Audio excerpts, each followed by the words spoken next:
Hello everyone, welcome to my channel.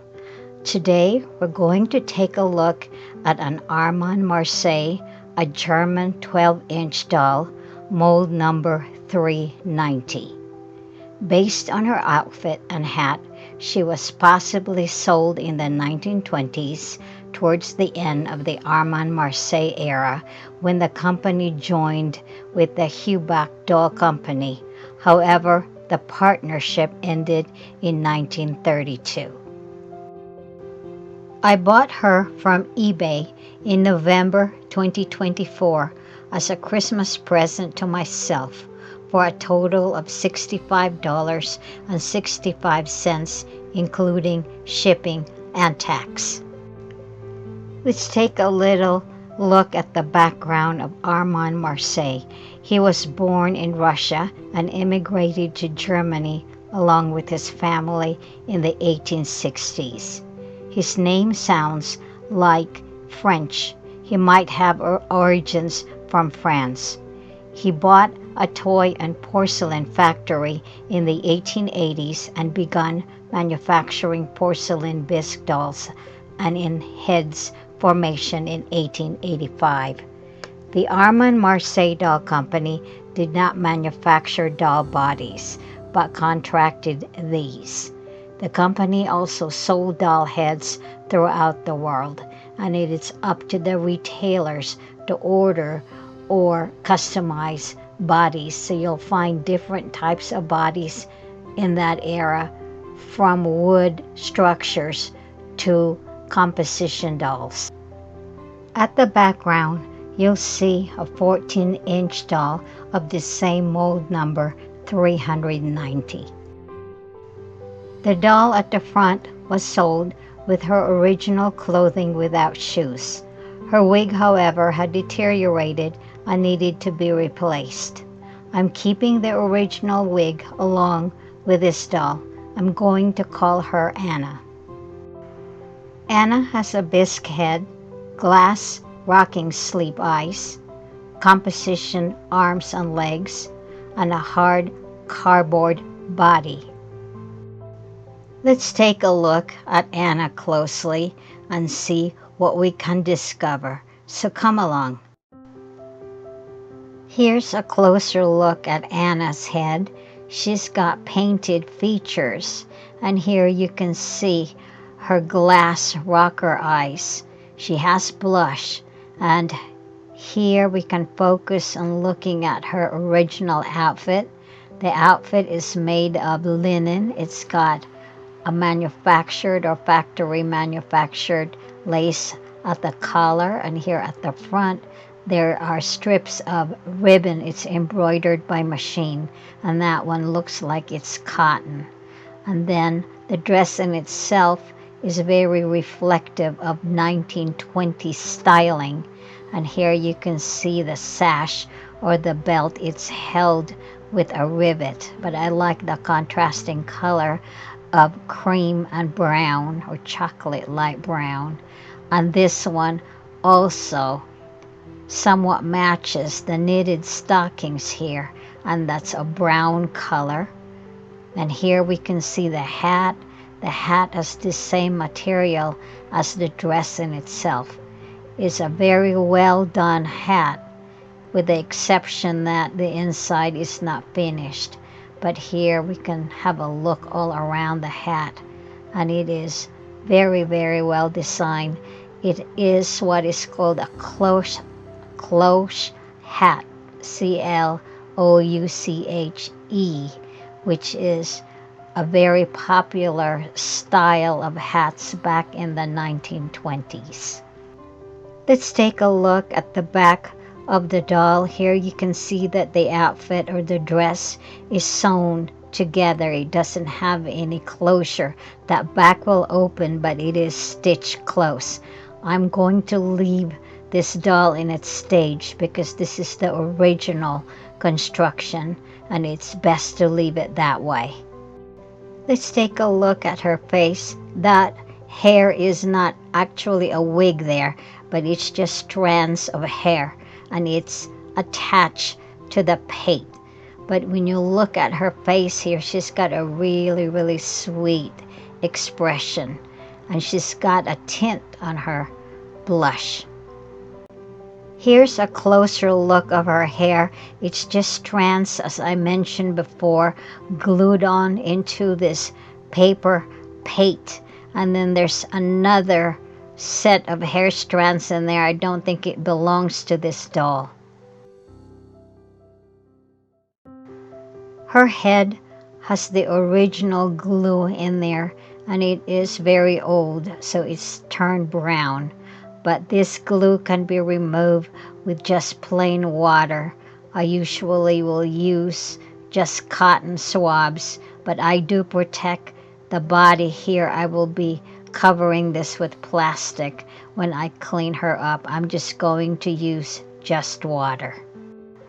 Inside her head, I placed a loosely shredded tissue paper to keep her eyes from hitting the porcelain.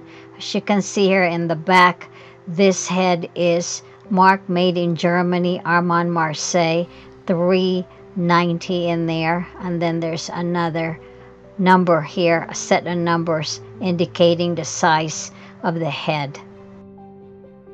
Her head does move around. It goes all the way around. Here's the inside view of her hat.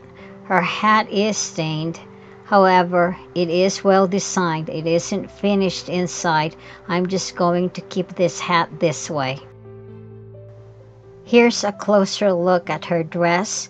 This dress is quite dirty, and it is stained a little bit in some places, but I'm going to just keep it this way because if it is washed, it may bleed, and also it might also shrink. So it's best to just keep this dress the way it is. Although it may be dirty, but it is part of its authenticity. Here's the back view of the dress. She is stitched into her dress. So if I take the dress out by taking the stitches, then it will not be showing how it was sold. So I'm just going to, again, keep it this way in this condition.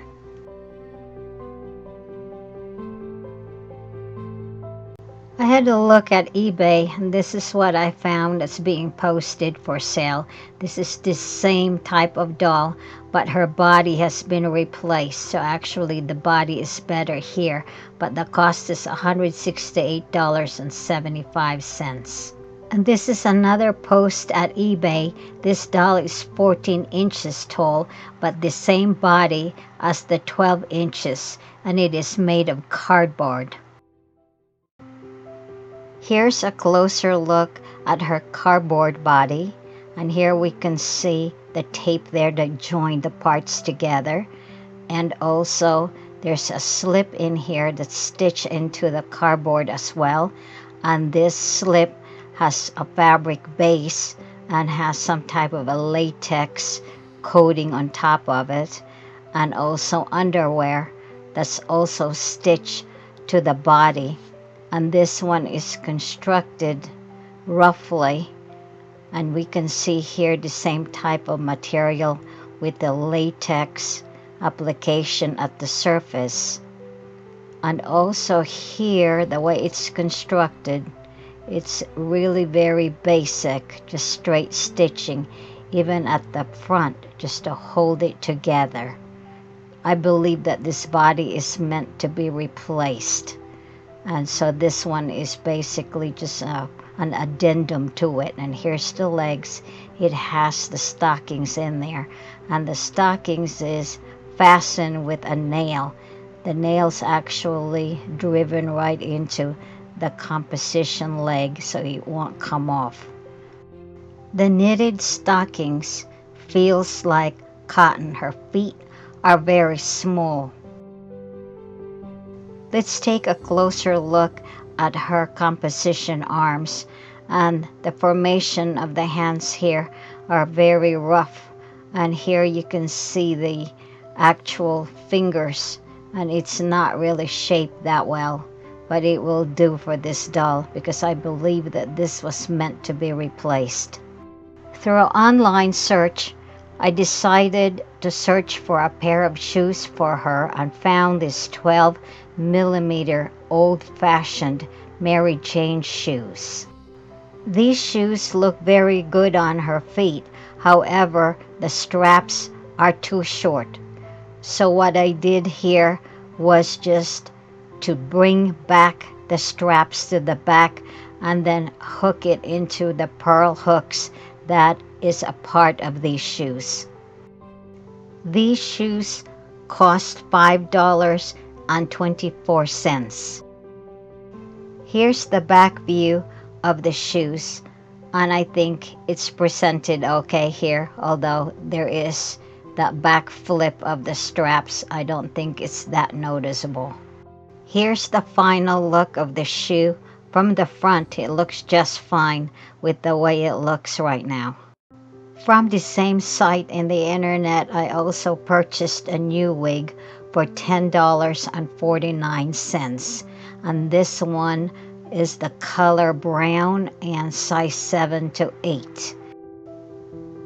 Here's the comparison of the colors from the new wig onto the old hairpiece, and the original colors of the hair matches really well.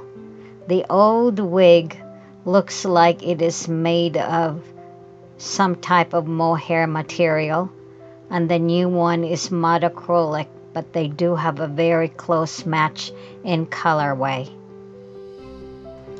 I will be keeping this old hairpiece with notations that it belongs to this doll. Here's Anna with her new wig. She does look very, very good with this wig.